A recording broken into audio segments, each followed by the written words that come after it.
Bom dia, estamos com mais um vídeo aqui para auxiliar os alunos que me perguntam tanto como que eu faço o esquema do plexo cervical.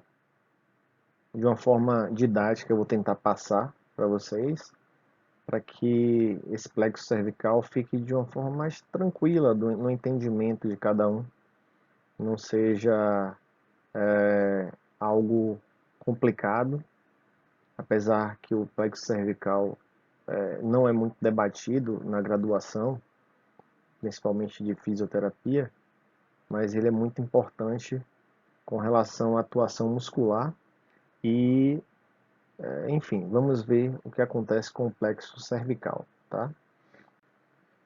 Primeiramente, é importante descrever que o plexo cervical ele é subdividido didaticamente em superficial e profundo. A parte superficial é basicamente sensitiva e ele é formado pela região anterior dos arcos do plexo cervical, tá? Então, o superficial é sensitivo, guardem isso. E a parte profunda, que é basicamente motora, com exceção do nervo frênico, que é mista, que nós vamos ver mais à frente, certo? Então, a parte profunda, motora, formada pelas raízes que saem da região posterior dos arcos do plexo cervical. Então, como é que a gente vai tentar fazer esse plexo cervical de uma forma didática, de fácil entendimento? Primeiro eu peço que vocês coloquem as vértebras cervicais de C1 a C4, uma sobreposta à outra, tá? Essas raízes de C1 a C4, elas é que vão formar o plexo cervical. Vamos falar primeiramente do plexo cervical superficial. Nesse caso aqui, o sensitivo. Então, a princípio eu peço que vocês puxem um ramo saindo de C1, outro de C2, e esses dois ramos se encontram. Um ramo saindo de C2 e outro saindo de C3, e esses ramos se encontram. Outro ramo saindo de C3 e outro saindo de C4, e esses ramos se encontram. Dessa forma, formando arcos, tá? Então, a princípio, começamos daí. O plexo cervical superficial, ele, como eu já disse antes, é estritamente sensitivo. Ele é basicamente formado por raízes que saem do arco entre C2 e C3 e C3 e C4. Pelo arco entre C2 e C3, nós vamos delimitar primeiramente um nervo, tá? Então eu peço que vocês puxem um filete que sai entre C2 e C3 e vai se direcionar para essa região posterior da cabeça, occipital. Esse nervo é um nervo chamado occipital menor, descrito aqui como 1, tá? E ele vai inervar essa região lateral do occipital e a região posterior da orelha.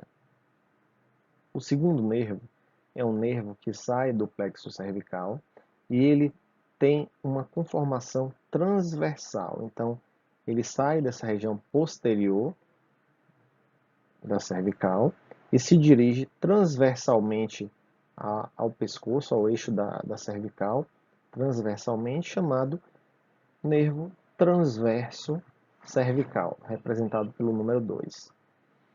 O terceiro nervo que sai dessa alça, ele é um nervo importantíssimo. Ele sai da região entre C2 e C3 e vem para a região da orelha. Então ele vai inervar toda essa região, também posterior e inferior da orelha, assim como um outro ponto que eu vou descrever mais à frente. Esse é o nervo auricular maior, representado pelo número 3. Uma situação importante falar sobre esse nervo auricular maior é que alguns pacientes relatam dor na região do ângulo da mandíbula. E existe uma raiz do nervo auricular maior que ele se dirige a essa região da parótida e do ângulo da mandíbula. Então, o paciente relata dor no ângulo da mandíbula. A princípio, nós pensamos logo no nervo trigêmeo, quinto par craniano, que é um nervo que faz toda a parte sensitiva do rosto. Porém, o ângulo da mandíbula é feito, a sensação é enviada para o centro nervoso através do nervo auricular maior. O quarto nervo, ele sai entre os ramos de C3 e C4, entre a alça inferior. Esse nervo, ele vem para a região supraclavicular, lateral, intermédia e anterior, chamado nervo supraclavicular. Na região lateral, ele inerva o trapézio, a região do trapézio. Na parte intermédia, ele inerva a região do acrômio e deltoide. E na região mais interna, ele inerva a região da fossa supraclavicular. Tá? Então, o nervo supraclavicular. A parte sensitiva do plexo cervical está descrita dessa forma. Então, muito simples, essa é a parte toda sensitiva. Uma informação importante que eu não posso esquecer é que o nervo transverso cervical ele inerva sensitivamente toda a área anterior do pescoço, tá? Então, a sensação é enviada através do nervo transverso cervical. Essa área, só para deixar claro que a sensação é na pele, tá? Então, a inervação superficial, sensitiva, é da pele. Vamos agora complicar um pouquinho a situação, mas o intuito desse vídeo é justamente tentar deixar tudo muito tranquilo e claro. O plexo cervical profundo é basicamente motor, tá? Então, formado por fibras que saem da região posterior dos arcos entre C1 a C4. O que é que nós vamos fazer para deixar isso muito simples? Desculpa. Vamos pensar que vão sair sempre 2 ramos de cada posição. Então, vão sair 2 ramos ascendentes. Eu não vou falar agora dos ramos descendentes, porque eu vou ser mais específico neles, tá? Então, vão sair 2 ramos internos,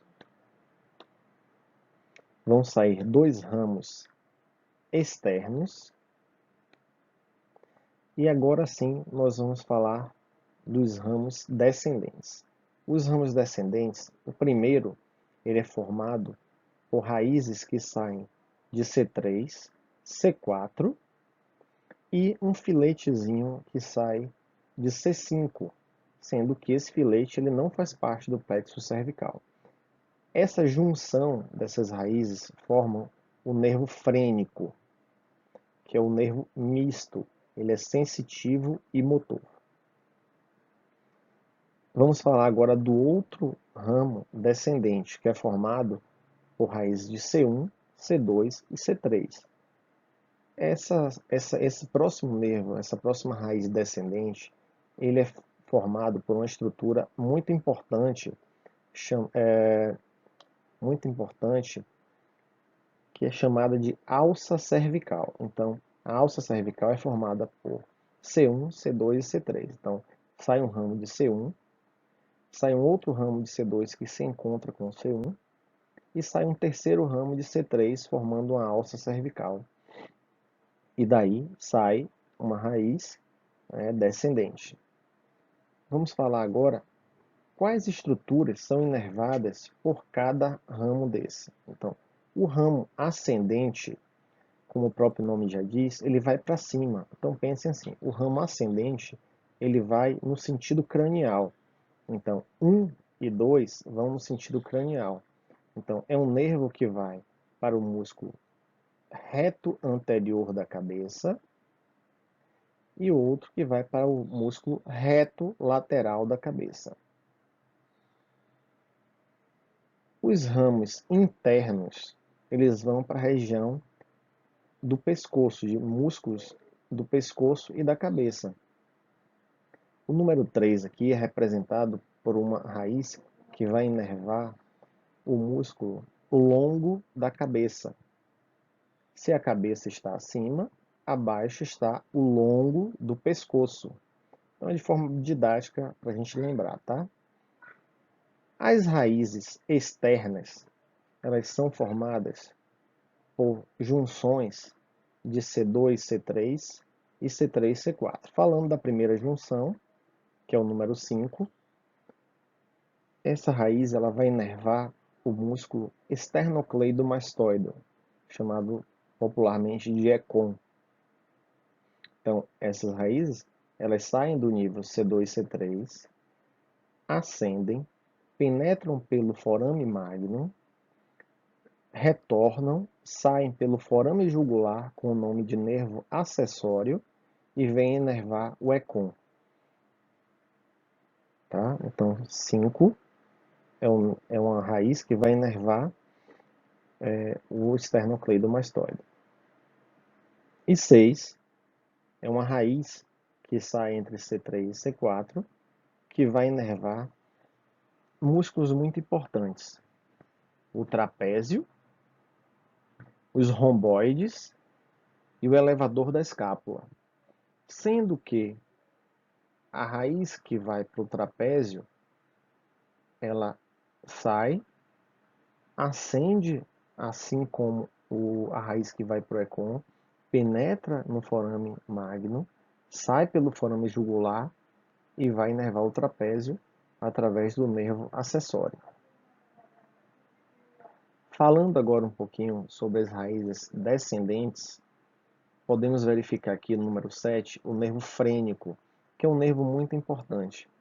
O nervo frênico ele é formado por raízes de C3, C4 e C5, mas basicamente de C4, então a raiz principal do nervo frênico está ao nível de C4, e ele vai inervar a cúpula diafragmática. Então ele é um nervo motor para o diafragma, só que no seu trajeto descendente, ele inerva sensitivamente a pleura parietal e o pericárdio. Então, por isso que ele é um nervo misto. Tá? E da alça cervical, sai aqui o filete do número 8, que vai inervar toda a musculatura infraioidea. Tá? Então, os músculos infraioideus, eles estão inervados pela alça cervical, exceto o tireoideu, que é inervado pelo 12º par craniano, nervo hipoglosso. Uma curiosidade é que essa alça cervical, ela é sustentada, ela tem essa conformação aqui, porque ela é sustentada pelo nervo hipoglosso, que passa aqui, ó. Então, a raiz de C1, ela se junta com o nervo hipoglosso. Então, essa alça ela é sustentada pelo nervo hipoglosso. Tá? Então, aqui estão as descrições dos músculos que nós falamos. E espero que vocês tenham conseguido absorver, né, a forma, acho que um pouco mais didática, de conseguir formar o plexo cervical e entender suas inervações, né? As estruturas que o plexo cervical inerva. Tá? Agradeço a todos e até o próximo vídeo.